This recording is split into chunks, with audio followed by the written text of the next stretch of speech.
February night. February nights are not like the others. There is no movement in them, no random sounds. Even the wind seems to know it's better to stay silent. That evening I left work late, very late. February was brutal, dry, without snow. The kind of cold that doesn't bite, but draws the warmth out of you from the inside. The streets were empty. No cars, no people, no windows glowing yellow. I noticed the silence immediately. It was wrong.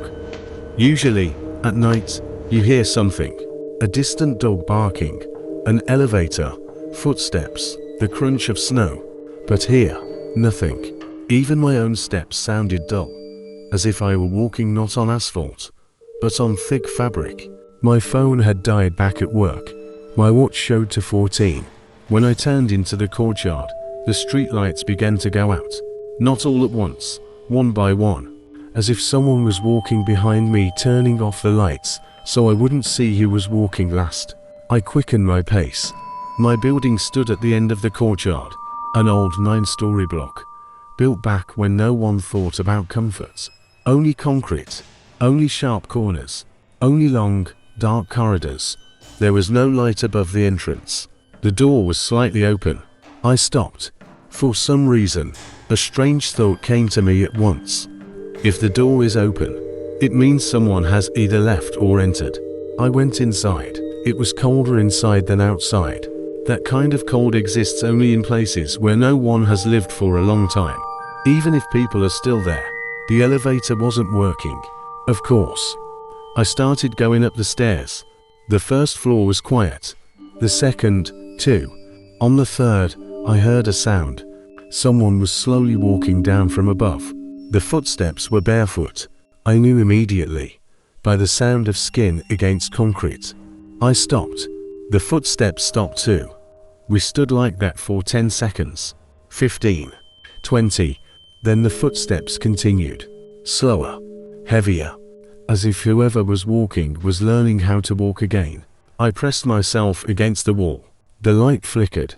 And then I saw the footprints. Wet bare footprints. On the steps. They were going downward from above. But that wasn't the worst part. The footprints were covered with frost. As if the person who left them was colder than February itself. The footsteps sounded right beside me. I couldn't see anyone. But it felt as if someone was standing very close. Too close. And then, breathing. Right next to my ear. Slow. Raspy. With pauses. As if air came with difficulty. I didn't turn round. Instinct screamed. Don't look. The light bulb above us went out. Complete darkness. In the darkness, someone quietly said, "You're not sleeping either?" The voice was mine. Not similar. Exactly the same. I bolted and ran upward. The staircase stretched endlessly. Floors repeated. Numbers on the walls changed places. 53731 to 5. I realized I was climbing not in my own building. On every landing, someone was standing. People, or what they used to be. They stood with their backs turned. Motionless. Too thin. Too elongated. Too tall to be normal. None of them moved. But I felt it. They were listening. I heard whispers. He stayed. He stayed behind. February isn't over yet. On one of the floors, I saw a door. My last name was written on it. I knew I didn't live there. But my hand reached for the handle on its own. Cold came from under the door. And light. I opened it. And found myself in my apartment.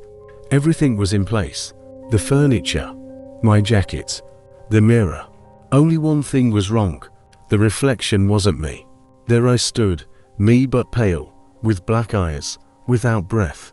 It looked at me and slowly smiled. "You're late," it said. "February takes those who don't sleep." I woke up outside, under a streetlight, in front of my building. My watch showed to 14. The door was closed. The light was on. No footprints. I decided it had been a dream, and almost believed it, until I heard the news in the morning. That night, a man was found in our building, on the second floor, barefoot, frozen to death. Time of death, to 17, and the light bulb on the second floor has never worked since. Sometimes, when I pass by, I hear breathing. February isn't over yet.